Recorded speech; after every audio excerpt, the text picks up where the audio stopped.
तो जैसे देखोगे ना, ये मैंने अपना डेवलपमेंट चालू कर लिया। और फिर फिर मान लो जैसे ये मेरा ब्राउजर हो गया।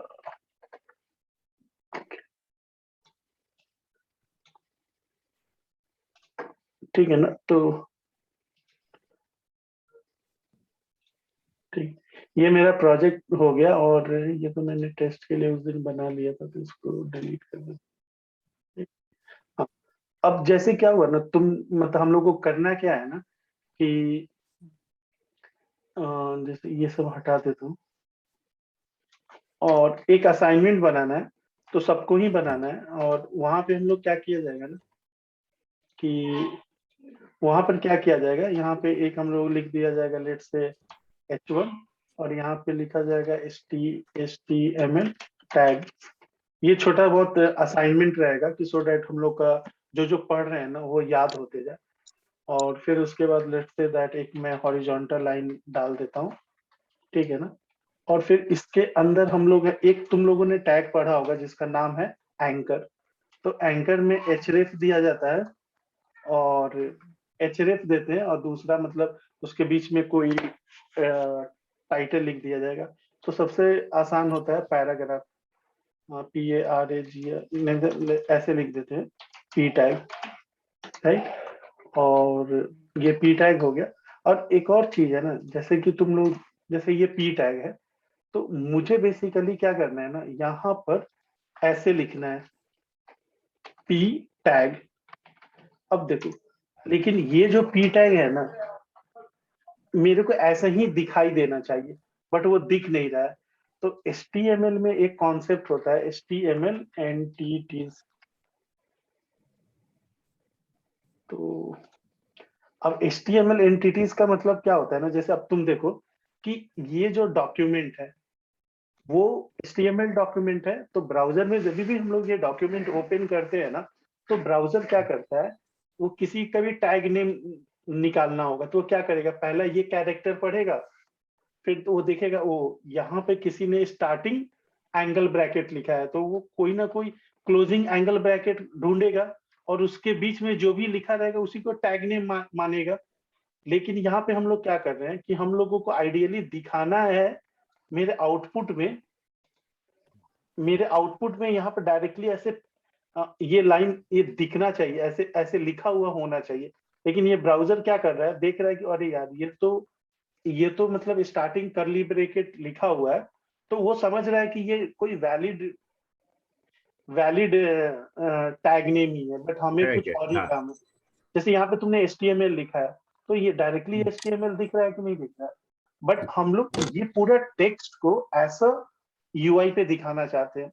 तो अब ब्राउजर ये यहाँ तक वो उसको जो करना है कर लिया। यहाँ पे आया तो उसने देखा, अरे यार, यहाँ से तो फिर से एक टैग स्टार्ट हो रहा है। तो ब्राउजर को नॉर्मल बिहेवियर चेंज करने के लिए एक कॉन्सेप्ट होता है HTML एंटिटीज।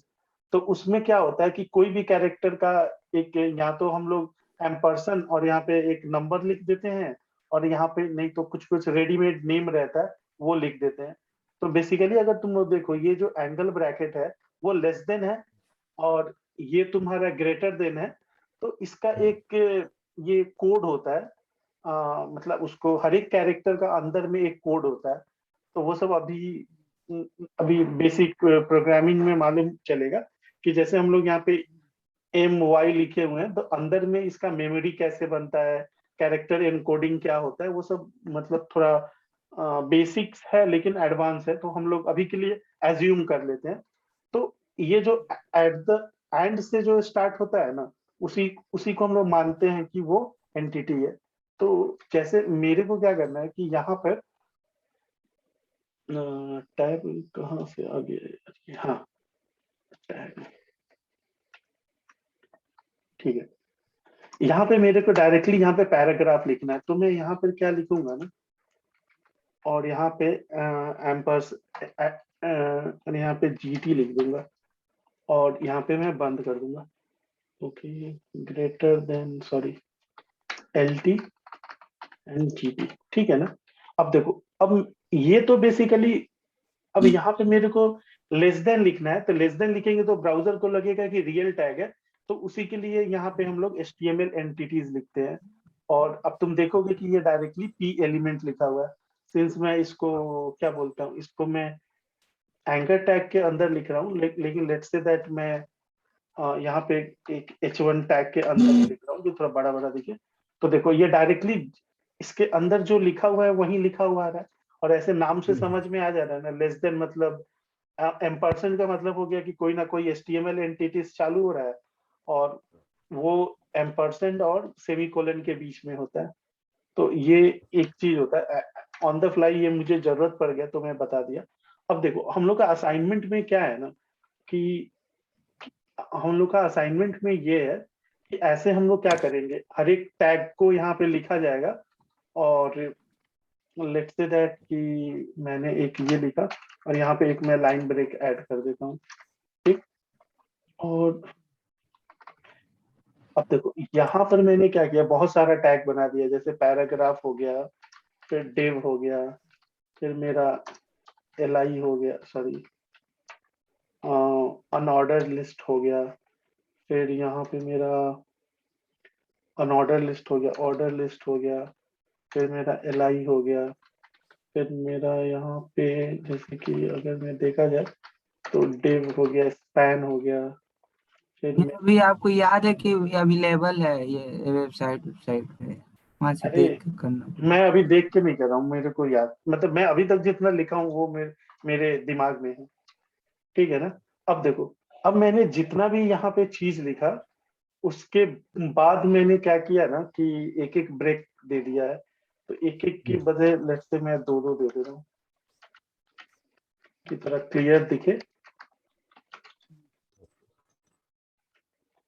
ठीक है ना। अब देखो मेरा रिक्वायरमेंट क्या है ना, कि अभी ये मेरा इंडेक्स पेज है, राइट।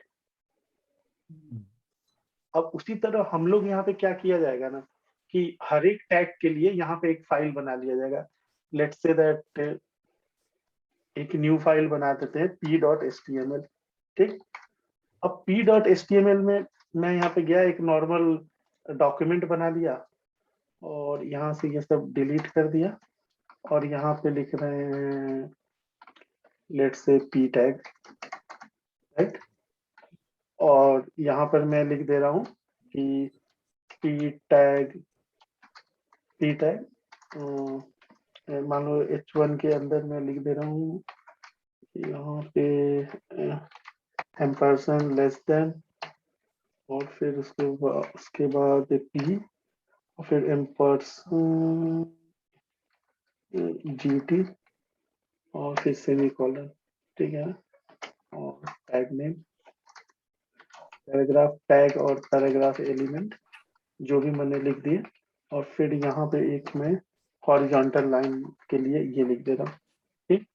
अब दूसरा बात क्या है कि ये मैंने अब इसके बारे में मैं कोई डॉक्यूमेंटेशन लिख दे रहा हूँ, जैसे कि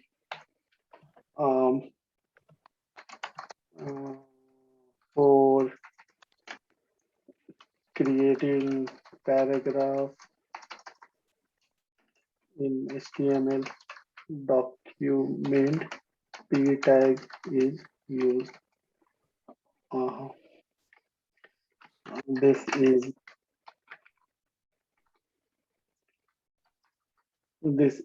a block element।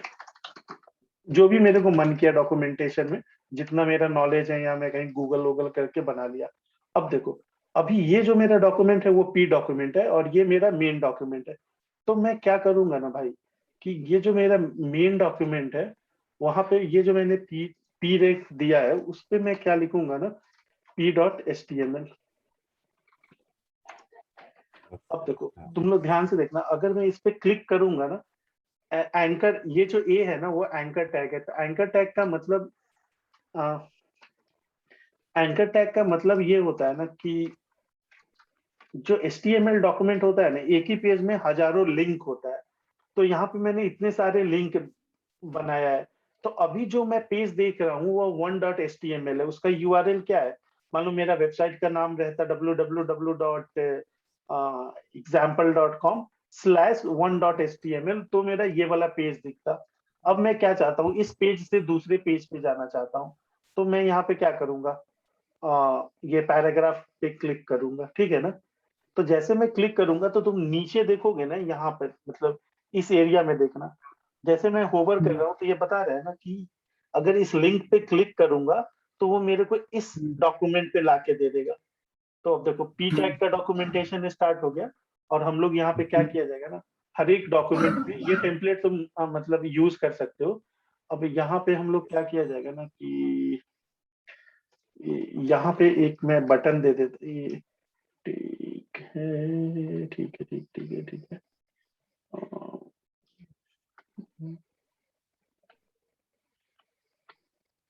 ठीक है, यहाँ पे एक मैं एंकर टैग बना बटन, ठीक है, एंकर टैग बना देता हूँ, गो टू मेन पेज, ठीक है ना। और यहाँ पे मैं एच रेफ दे दे रहा हूँ 1.html, ठीक है। तो अब देखो, अब मैंने क्या किया कि ये डॉक्यूमेंट बना दिया। अब मेरे को पुराना पेज पे जाना होगा तो ये मैं क्लिक कर दूंगा तो मेन पेज पे आ जाऊंगा। और उसी तरह क्या करना है ना कि जितना भी तुम डॉक्यूमेंट पढ़े हो उतना का मतलब तुमको यहाँ पे उतना HTML फाइल बना देना है और सबका लिंक इसके अंदर डाल देना है। जैसे फॉर एग्जांपल मैं div एलिमेंट पे जा रहा हूँ, तो मैं यहाँ पे div डॉट कोई भी नाम दे सकते हो, लेकिन जैसे ये div के बारे में है तो मैं div दे रहा हूँ, तो यहाँ से मेरे को थोड़ा बहुत नाम भी देना बहुत इंपॉर्टेंट होता है कि समझ में आए कि इजी उसका हो क्या हो। जाएगा। हाँ, रिकॉग्नाइज करने के लिए इजी हो जाता है। करेक्ट। अब देखिए सर, इसमें क्या है कि जैसे मैंने HTML बनाया ये div के लिए, तो इसका ये पूरा चीज तो सेम ही कॉपी हो जाएगा, तो मैं बार बार, आप लोग भी बार बार मत लिखिएगा, बस इसका कंटेंट जैसे कहीं से भी चोरी करके लिख देना है कि ऐसे लिखने से ये बहुत ही ट्रिवियल एग्जांपल है, बट हाँ ठीक है सर, मतलब याद हो जाएगा। और मैं आप लोग से एक तरह से एक्सक्यूज भी कर रहा हूँ कि ये जो भी HTML है ना, ये बहुत ही ट्रिवियल चीज है, बट हम लोग जितना प्रैक्टिस करेंगे ना आगे के लिए हमारा उतना आसान हो जाएगा। क्योंकि जैसे हम लोग जावा स्क्रिप्ट और प्रोग्रामिंग पे जाएंगे ना, तो इसका शायद आपको कोई मतलब इसके ऊपर हम लोग कभी वापस आएंगे ही नहीं। तो मेरा मन है कि एक हफ्ता थोड़ा हम लोग HTML पे थोड़ा सा हाथ चमका ले, और हाँ यहाँ हाँ, पे जरूर एटलीस्ट जरूर। ये जितना भी चीज है ना, आप लोग सब एक बार दो बार पढ़िएगा। और ठीक है, बाद में भी हम लोग बैक के लिए आएंगे, बट जैसे जैसे HTML एंटिटीज तो मैंने कभी सोचा नहीं था ये मैं आप लोग को कभी बताऊंगा, बट ऐसे मेरे दिमाग में आया तो मैं बता दिया। तो जैसे आप देखिएगा ना, ये सब बहुत स्टैंडर्ड चीज है जो हमारे वेब पेज पे यूज होता है। अब यहाँ पे देखिए, जैसे आपने ये कैरेक्टर यूज कर लिया, तो ये कैरेक्टर HTML डॉक्यूमेंट के लिए रिजर्व है। मतलब HTML एंटिटीज बहुत कुछ है, लेकिन मैं आपको जैसे बता रहा हूँ। अब मेरे को यहाँ पे क्या लिखना था, एक पैराग्राफ टैग लिखना था, लेकिन अगर मैं इसके हाँ, बदले, अगर मैं इसके हाँ, अगर इसके बदले मैं डायरेक्ट ऐसे लिखता तो ब्राउजर को क्या लगता ना कि ये कोई वैलिड टैग है। तो इतना, ये जो एंगल ब्रैकेट है ना वो ऑलरेडी रिजर्व है HTML डॉक्यूमेंट बनाने के लिए। सही। इसीलिए हम लोग क्या करते हैं उसको, मतलब HTML डॉक्यूमेंट में अगर कोई कैरेक्टर रिजर्व है, वो हम लोग को यूज करना पड़ रहा है, तो हम लोग HTML कैरेक्टर एंटिटीज यूज करते हैं। तो यहाँ पे हम लोग जैसे यहाँ पे लेस देन लिखे हैं, तो हम लोग चाहेंगे तो ये भी लिख सकते हैं। और ये 60 है ना, आस्काई कोड होता है, तो हम लोग उसको बाद में कभी देखा जाएगा, ठीक है ना। जब जरूरत पड़ेगा तो यहाँ से रेफरेंस लेके आओ, उसको यूज हाँ, कर लेना। तो ये कौन सा है, डिव है ना। तो अगर मैं डिव पे क्लिक करूं, तो अगर आप ये देखिएगा 61 करना होगा। हाँ, देखिए, तो एक ही चीज 61 पता नहीं कुछ होता है, मेरे को याद नहीं है। 62 हाँ हाँ हाँ, 61 62। नहीं, 62 है, 62। 62 और 60 है, ठीक है। तो ये सर ऐसे ही हम लोगों को दिखने लगेगा, लेकिन हम लोग दिखाना तो ये चाहते हैं, लेकिन सिंस वो ब्राउजर को लगेगा कि नहीं ये मेरे लिए है, तो देखिए आप लोग यहाँ पे कुछ भी लिखे हैं तो आप लोग यहाँ पे पी लिखे हैं, ये चीज लिखे हैं, लेकिन जब ये आपका डॉक्यूमेंट ब्राउजर रेंडर कर रहा है, जब वो दिखा रहा है, तो आपको यहाँ पे कहीं पी तो दिख नहीं रहा है ना, डायरेक्टली उसके अंदर का चीज दिख रहा है। और ये हाँ पी, ये जो इंस्ट्रक्शन है ना, ये ब्राउजर के लिए है। तो ब्राउजर जब भी आपका ये फाइल पढ़ेगा तो उसको समझ में आ जाएगा कि ये जो HTML फाइल जिसने भी बनाया है वो क्या चाह रहा है, वो ये पैराग्राफ बनाना चाह रहा है, तो पैराग्राफ बनाना चाह रहा है तो मतलब वो एक div एलिमेंट है, मतलब ब्लॉक एलिमेंट है, तो वो सब समझेगा। तो ये सब चीज है। तो जैसे सर आप लोग जितना भी हो सके उतना एटलीस्ट प्रैक्टिस कर लीजिएगा, गूगल से ही कॉपी पेस्ट कर ही लीजिएगा, लेकिन इससे फायदा होता है। तो मैंने पैराग्राफ टैग वाला कॉपी किया और मैंने डायरेक्टली यहाँ पर आकर यहाँ पर आके मैंने ये चीज लिख दिया। तो अब यहाँ पे मैंने ये जो है गो टू मेन पेज रहेगा, और यहाँ पे मेरे को ये div टैग के बारे में बताना है। तो मैं div टैग का डॉक्यूमेंटेशन है, एक यहाँ पे लाइन दे दिया है, और फिर उसके बाद मैं यहाँ पे एक पैराग्राफ के अंदर, मतलब पैराग्राफ इसलिए लिख रहे हैं क्योंकि ये एक पैराग्राफ ही लिखना है। किसके लिए पैराग्राफ लिखना है? तो जो मैं जिस एलिमेंट का बारे में div के बता लिए। रहा हूँ, तो div हाँ, के लिए। तो ये मतलब ये पैराग्राफ के बारे में हम लोग पैराग्राफ के अंदर लिख रहे हैं, तो मतलब वैसा कोई लॉजिक नहीं है, बट ठीक है। जैसा मैं लिख सकते हैं div element is div element is used for creating division in page in HTML page. Div element is a block element, और ठीक है, ऐसे ही कुछ कुछ डॉक्यूमेंटेशन आप लोग मन करेगा तो लिख दीजिएगा। और अब मैं यहाँ से बैक पेज पे जाऊंगा तो मेरे को जैसे पैराग्राफ के लिए हो गया, ये हो गया, तो ऐसे आप लोग यहाँ पे बना लीजिएगा। और ये टेम्पलेट है ना, मैं अपना चैट ग्रुप में डाल देता हूँ। तो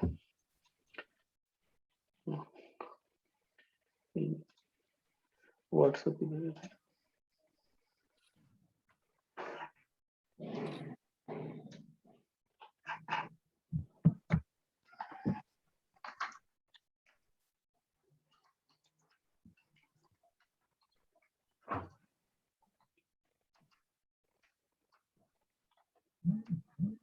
ठीक है ना।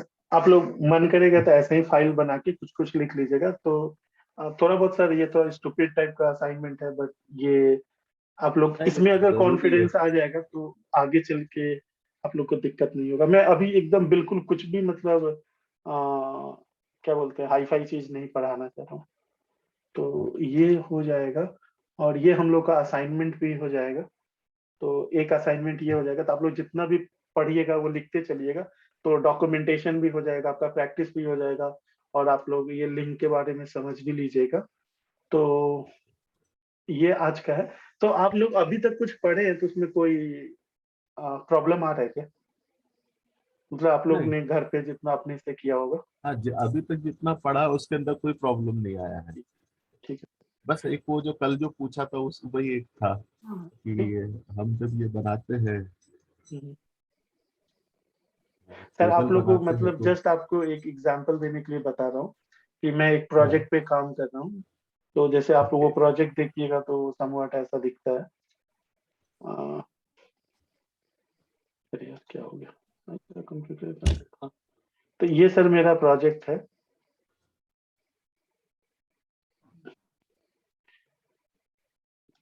तो इसका मतलब बेसिक तो HTML ही है, लेकिन इसमें बहुत थोड़ा बहुत एडवांस चीज यूज हुआ है। मैं आपको ये प्रोजेक्ट इसलिए दिखा रहा हूँ कि आप लोग को बता रहा हूँ, आप लोग जो पढ़ रहे हैं वो वेस्ट नहीं है, वो हम लोग का इंजीनियरिंग नहीं है। तो आप ये देख रहे हैं ना, ये पूरा एक पेज बनाया हुआ है, और इसके अंदर इसका कोड अगर देखिएगा ना, तो मान लीजिए जैसे बिलिंग मॉड्यूल पे मैं काम कर रहा था, तो इसके अंदर भी सर वही चीज लिखा हुआ है जो आप लोग वहां पे पढ़ रहे हैं। राइट। यहाँ पे एक डिव बना हुआ है, और ये थोड़ा बहुत है। फिर यहाँ पे आपका एक क्लास एट्रीब्यूट यूज किया गया है। फिर ये जो भी आप पेज देख रहे हैं उसके अंदर ऐसा लिखा हुआ है। ठीक है ना। तो ये पूरा डायनेमिक है, लेकिन आप लोग को स्टैटिक पेज पे अभी काम करना है। But the point is like whatever like boring task which you guys are doing like div ये वो सब यूज होता है। तो हमें पता होना चाहिए कि हमें कहाँ पे डिव यूज करना है, कहाँ पे क्या यूज करना है।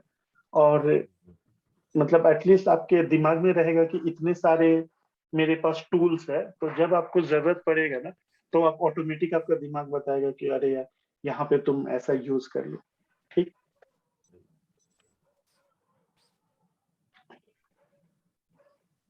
तो मैं एक बार है ना क्विकली इसी में जा रहा हूँ। तो सर ये वाला चीज तो आप लोग को पता ही चल गया था HTML के बारे में। इंट्रोडक्शन में ये, हाँ, HTML का फुल फॉर्म होता है हाइपर टेक्स्ट मार्कअप लैंग्वेज। तो ये मार्कअप लैंग्वेज इसलिए बोला जाता है ना क्योंकि यहाँ पे ये सब जो एलिमेंट यूज होता है तो उसको वो हर एक जो टैग है ना बेसिकली ये मार्क करता है कि बताता है कि ये ओके इसका मतलब जैसे आपने पैराग्राफ में लिखा तो ये ब्राउजर ऐसे पैराग्राफ रेंडर करेगा। आपने ऐसे लिंक बनाया तो ब्राउजर उसको लिंक में दिखा रहा है। और फिर उसके बाद ऐसे हेडिंग 1 में लिखा तो ये हेडिंग 1 जैसा दिखा रहा है। तो इसीलिए इसको मार्कअप लैंग्वेज बोला जाता है। फिर उसके बाद ये सब आप लोग को पता ही था कि ये declaration type of HTML5 document ये सब तो हो गया था। ये वेब ये पूरा जो चीज होता है ना, ये पूरा जो चीज आप देख रहे हैं वो मेरा वेब ब्राउजर है। इसको टैब बार बोलते हैं, इसको एड्रेस बार बोलते हैं। तो यही बताया। और इसके अंदर जो व्हाइट ये वाला जो पोर्शन है इसके अंदर आपका पूरा HTML डॉक्यूमेंट लोड होता है। ठीक है ना। और ये आपका पेज, ये चीज आपको जरूर पता होना चाहिए कि पेज स्ट्रक्चर क्या होता है। जैसे HTML सबका बाप होता है, फिर इसके दो बेटे होते हैं, एक का नाम हेड होता है, एक का नाम बॉडी होता है। फिर हेड के अंदर बहुत सारे टैग हो सकते हैं, वैसे ही बॉडी। और जो बॉडी के अंदर जो चीज लिखते हैं वही आपको ब्राउजर में दिखता है। और ये सब कहानी है तो कोई पूछता नहीं है। तो इसके लिए आप क्या बोलते हैं कि ये वर्ड कोई भी टेक्स्ट एडिटर में लिख सकते हैं। तो लेकिन हम लोग अपना क्या कर रहे हैं, VS code programming tool use कर रहे हैं। और इसका एंडिंग .htm नहीं तो .html होना चाहिए। Generally .html is like most recommended.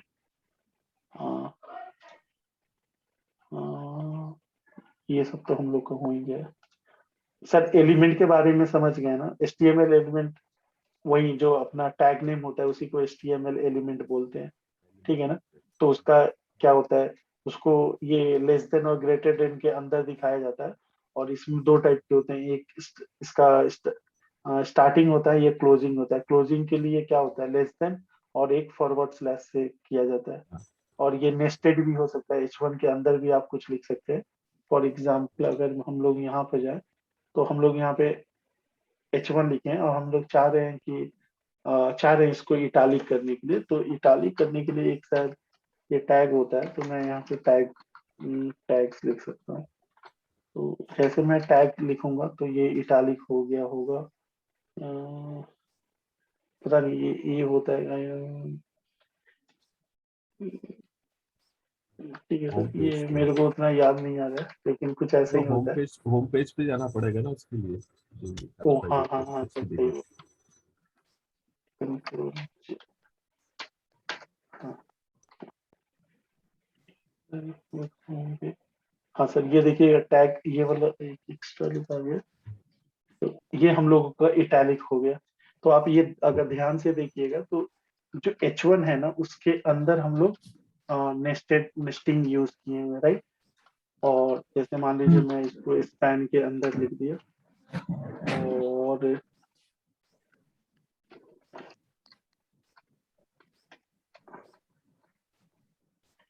तो ये कितना भी लेवल पे नेस्टिंग हो सकता है। और नेस्टिंग का मतलब है एक के अंदर एक के अंदर एक, राइट। तो ये कोई भी जितना भी एलिमेंट होता है वो सब बहुत सारा नेस्टिंग भी कर सकते हैं जरूरत के अनुसार, राइट। जैसे मेरे को H1 के अंदर इसको इटालिक दिखाना था तो इसको H1 के अंदर इस टैग को आई टैग के अंदर लिख दिया। ओके। तो now let us make it simple.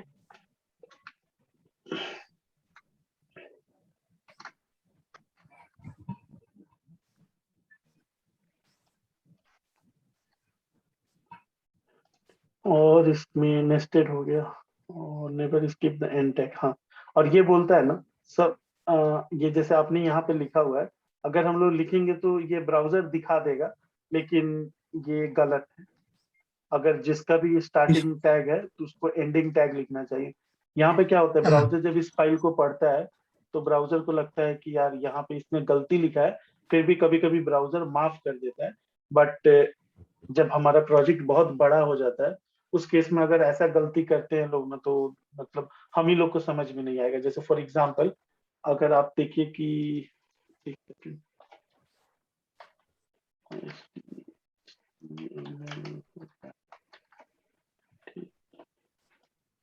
हाँ, अब जैसे सर यहाँ पे देखिए कि मैंने ये डॉक्यूमेंट लिखा है और लेट्स से दैट कि यहाँ पे मैंने एक डिव लिखा है, ठीक है ना। अगर मैं इसको डॉक्यूमेंट को फॉर्मेट कर रहा हूँ तो आप देख रहे हो ऑटोमेटिक इसको ब्राउज, एक सेकंड, अगर मैंने ऐसे करके सेव कर दिया, अब इस डॉक्यूमेंट को मैं फॉर्मेट कर रहा हूँ, तो फॉर्मेटिंग करने के लिए ये एडिटर में एक टूल होता है, तो ऑटोमेटिक ये समझ जा रहा है ना कि ये चीज ऐसे अलाइंड होना चाहिए। लेकिन लेट्स से दैट कि मैंने इसको नहीं किया, इसको स्टार्टिंग एलिमेंट लिख दिया, क्लोजिंग नहीं लिखा, तो ये देखिए इसको क्या, ये ब्राउजर को मतलब ये जो भी हमारा एडिटर है उसको क्या लग रहा है ये सब इसके चाइल्ड है, लेकिन इसके चाइल्ड तो है नहीं, मैं तो गलती से यहाँ पे डिग लिखना भूल गया हूँ ना।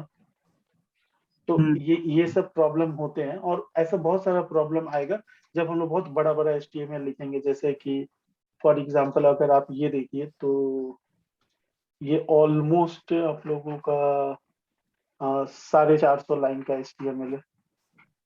तो इसमें अगर मान लीजिए एक जगह भी हम लोग मिस कर दे तो समझ में नहीं आएगा। तो जैसे मान लीजिए मैं यहाँ का स्पैन टैग हटा देता हूँ, अब मैं फॉर्मेट करने जाऊंगा तो देखिए मेरा ब्राउजर खुद ही बता दे रहा है, ये एडिटर खुद ही बता दे रहा है कि यहाँ पे कुछ एरर है, अनएक्सपेक्टेड क्लोजिंग टैग। ये होना नहीं चाहिए। जब आपने ये डिव स्पैन स्टार्ट किया तो आपको यहाँ पे स्पैन पे क्लोज करना चाहिए। अब ये लाल वाला ट्रिकली लाइन चला गया और फिक्स हो गया। तो इसके एम्प्टी HTML एलिमेंट, हाँ, और देखिए कुछ कुछ एलिमेंट होता है ना जो एम्प्टी एलिमेंट होता है। फॉर एग्जांपल आप ये देख रहे हैं, ये जो एलिमेंट है इसका कोई चाइल्ड नहीं है।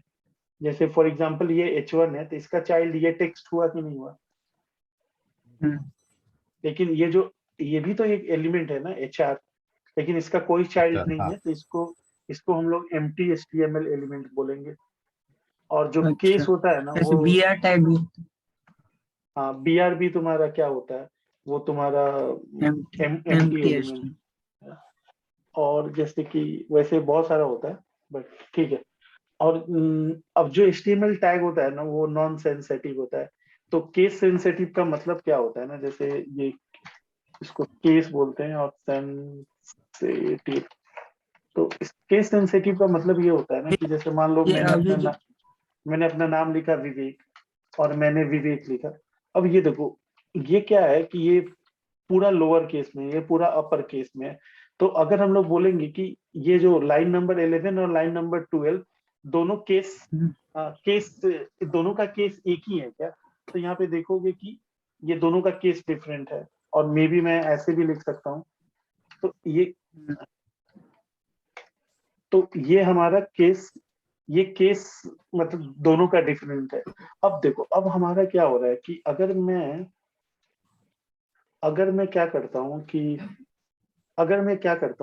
अगर ये जो मेरा H1 टैग है, अगर मैं यहाँ पे H स्मॉल लिखता हूँ और यहाँ पे कैपिटल लिखता हूँ, तो भी मेरा ब्राउजर को कोई फर्क नहीं पड़ेगा, क्योंकि यहाँ पर क्या है ना, HTML के अंदर है ना, ये टैग नेम केस इनसेंसिटिव होता है। यानी कि ब्राउजर के लिए ये विवेक और ये विवेक और ये विवेक तीनों सेम ही है, क्योंकि वो केस इनसेंसिटिव होता है। लेकिन जैसे तुम जावा या सी में काम करोगे तो वहां पे अगर मान लो तुमने एक वेरिएबल बनाया है, let's say name equals to विवेक, और तो इसमें जो वेरिएबल है वो क्या हो गया, नेम है। तो जो नेम है ना, अगर तुम इसको आगे जाके ऐसे यूज करना चाहते हो तो ये वाला और ये वाला डिफरेंट है, क्योंकि जावा स्क्रिप्ट के डिफरेंट लिए वेरिएबल नेम केस सेंसिटिव होता है, सेंसिटिव लाइन। लेकिन HTML के लिए केस इनसेंसिटिव होता है। तो ये तुम्हारा हो जाएगा। ठीक। और यहाँ पे एट्रीब्यूट्स होता है। तो एट्रीब्यूट्स क्या होता है ना कि HTML एलिमेंट्स के अंदर एट्रीब्यूट्स हो सकते हैं। जैसे फॉर एग्जांपल ये तुम्हारा एंकर टैग है, ये इसका एट्रीब्यूट href हो गया। तो एट्रीब्यूट लिखने का क्या होता है, की वैल्यू पेयर होता है और divided by separated by question mark, right. तो अब देखो, इस एंकर टैग जो एलिमेंट है उसका एक्स्ट्रा प्रॉपर्टी सेट करने के लिए हम लोग एट्रीब्यूट यूज करते हैं। तो यहाँ पे लिखा भी हुआ है attribute provide additional information about the element. जैसे ये हम लोग बता रहे हैं एंकर टैग है, लेकिन अब इसको पूछेंगे ना भैया तुम्हारा ये लिंक, ये एंकर टैग है जो लिंक टैग बोलते हैं, तो ये जो लिंक टैग है वो क्या चीज से लिंक कर रहा है, यानी कि इस एलिमेंट को एडिशनल इंफॉर्मेशन देने के लिए हम लोग बताएंगे यार ये तो लिंक कर रहा है बट इस डॉक्यूमेंट को लिंक कर रहा है, तो उस डॉक्यूमेंट का एड्रेस को हम लोग उस डॉक्यूमेंट का लिंक देने के लिए हम लोग href एट्रीब्यूट यूज कर लेंगे। तो उसी तरह राहुल सर आपको याद होगा आपने एक इमेज टैग बनाया था, लेट्स से दैट मैं एक इमेज टैग बनाता हूँ और मान लो जैसे कि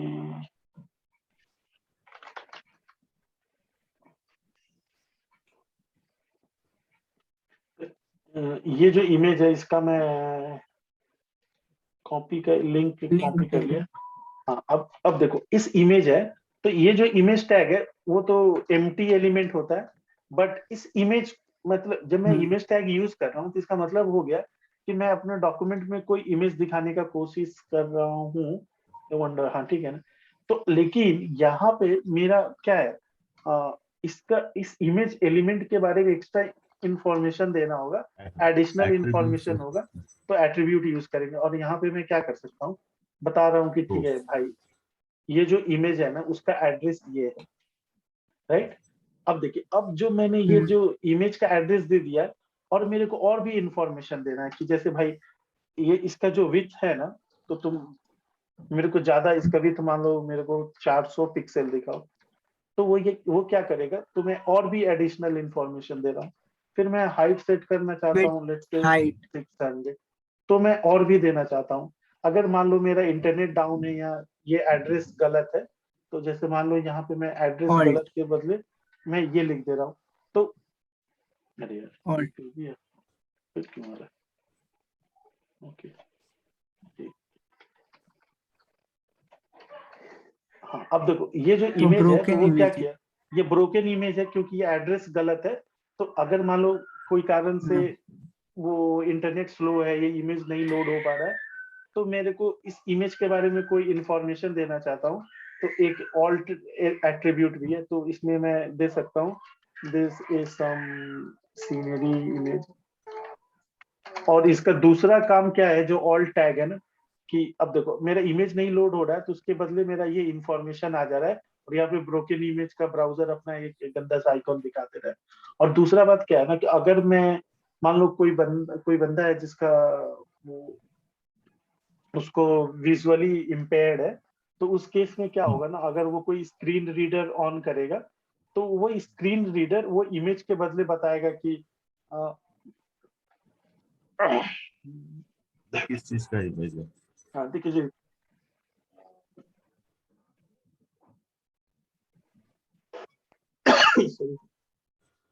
अब ये देखिए स्क्रीन रीडर है तो वो ऑलरेडी वो पढ़ के बता रहा है, आप लोग को सुनाई नहीं दे।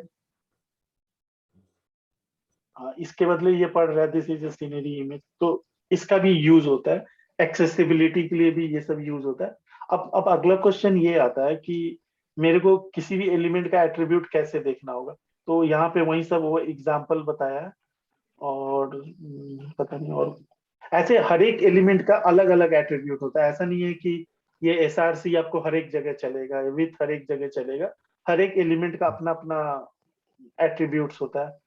तो एक और चीज है कि एक जैसे एक होता है आईडी और एक होता है क्लास, वो हर एक पे अप्लाई होता है। जैसे कुछ कुछ जो हर एक जगह अप्लाई होता है, आईडी हो गया, क्लास हो गया, स्टाइल हो गया, ये सब और CSS है ना भैया? अरे CSS है बट ये सब तो एट्रीब्यूट ही है ना एलिमेंट का, ठीक है ना। और तो एट्रीब्यूट में, हाँ एट्रीब्यूट में क्या होता है कि जो मैं एट्रीब्यूट ये सिंगल या डबल कोट कुछ भी यूज कर सकता हूँ, ठीक है। अब यहाँ पर क्या होता है ना, अब जैसे मान लो मेरे को देखना है, मान लो जैसे इमेज टैग इमेज एलिमेंट हो गया, मुझे पता नहीं है भैया इमेज एलिमेंट होता क्या है, तो मैं क्या करूंगा, गूगल खोलूंगा और यहाँ पे लिखूंगा HTML IMG टैग, तो गूगल क्या करेगा, बहुत सारा डॉक्यूमेंटेशन का लिंक देगा। जैसे ये W3 स्कूल्स हो गया, ये मॉजिला डेवलपर एक बहुत पॉपुलर है, शायद अब मॉजिला टीम इसको बंद कर दिया है, पैसा के अभाव में, बट ये एक बहुत अच्छा डॉक्यूमेंटेशन है, बहुत डिटेल में देता है, ठीक है ना। अब तुम यहाँ पे अगर देखोगे ना, तो ये तुमको पूरा डिटेल में बताएगा कि यार इस एलिमेंट पे कितने सारे एट्रीब्यूट्स हो सकते हैं, जैसे ऑल्ट हो गया, फिर उसके बाद तुम्हारा क्रॉस ओरिजिन हो गया। तो ये सब बहुत एडवांस है, जो जो समझ में आएगा, मतलब जब रियल काम करोगे ना, तो जो जो तुम्हें जरूरत पड़ेगा वो तुम यहाँ पे डाल सकते हो। जैसे हाइट हो गया, इंट्रिंसिक साइज हो गया, इज मैप हो गया, लोडिंग हो गया, और यहाँ पे ये लैब का साइन बना हुआ है, इसका मतलब जो जावा जो एचटीएमएल का मतलब एक एचटीएमएल का एक W3 ऑर्गेनाइजेशन होता है, जो पूरा बताता है कि एचटीएमएल का स्टैंडर्ड कैसा हो। जैसे फॉर एग्जांपल ये मेरा एज ब्राउजर है, तो अगर मैं ये डॉक्यूमेंट ऐसे लिखा हुआ हूँ, तो क्या होगा कि ये जो भी बंदा ये ब्राउजर बनाया होगा, वो क्या करता होगा, ये जब भी मेरा वेबसाइट लोड होता होगा, वो लोड करता होगा, उसको लाइन बाय लाइन पढ़ता होगा, और लाइन बाय लाइन पढ़ के वो देखता होगा कि यार इस लाइन को मेरे को कैसे दिखाना है।